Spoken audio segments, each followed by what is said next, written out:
Reporters in New York. This is NBC Nightly News with Brian Williams.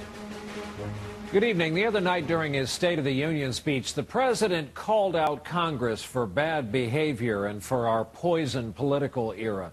He included his own mistakes and promised to talk to the other side. Well, today he went to the other side, a meeting of Republicans, televised live, where he took their questions and defended his own position, and no one who was watching had ever seen anything like it before. It was unusual enough to begin our broadcast tonight. White House correspondent Savannah Guthrie with us from the North Lawn. Savannah, good evening. Good evening, Brian. This was not the first time a president has gone to the opposition party's meeting. In fact, George W. Bush did it. President Obama did it last year. But it was the first time the whole Q&A was aired live, and it made for some fascinating moments. Into the heart of the opposition, the president traveled today to Baltimore for the House Republicans' annual meeting, anxious to show the country he's serious about bipartisanship. I don't believe that the American people want us to focus on our job security. They want us to focus on their job security. Taking questions from Republican members of Congress for more than an hour. I am not an ideologue. I'm not. The meeting turned into something of a made-for-TV venting for both sides on health care.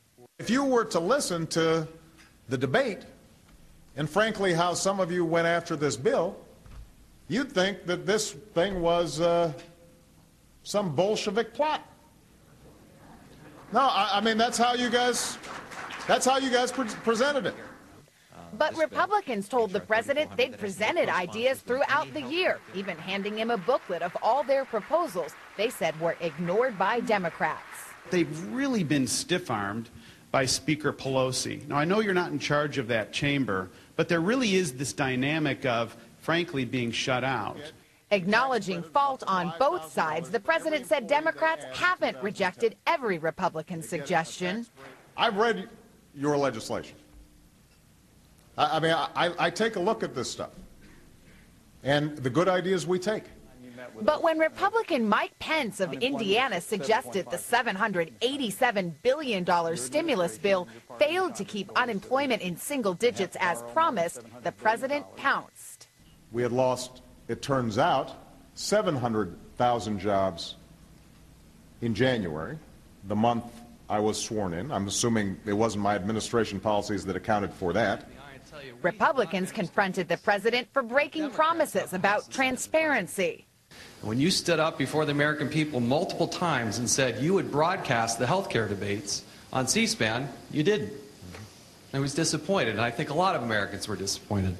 Overwhelmingly, the majority of it actually was on C-SPAN because it was taking place in congressional hearings in which you guys were participating. But I think it's a legitimate criticism. So on that one, I take responsibility. Mostly cordial on the surface, the president did spar at one point with Republican Jeb Hensarling over the ballooning budget deficit. At some point, I know you're going to let me answer. That's the question. You were soon to submit. With all due respect, I've just got to take this last question as an example of how it's very hard to have the kind of bipartisan work that we're going to do. But in the end, both sides claim to have a bipartisan good time. We'll have one more after that if your time permits, Mr. President. You know, I'm having fun. Okay. This is great. So are we. Well, this is an interesting moment in Washington. Polls repeatedly show America is fed up with Washington's ways, so both sides are trying to show it's the other guy's fault for all this partisan gridlock, Brian. Savannah Guthrie starting us off. They're going to take all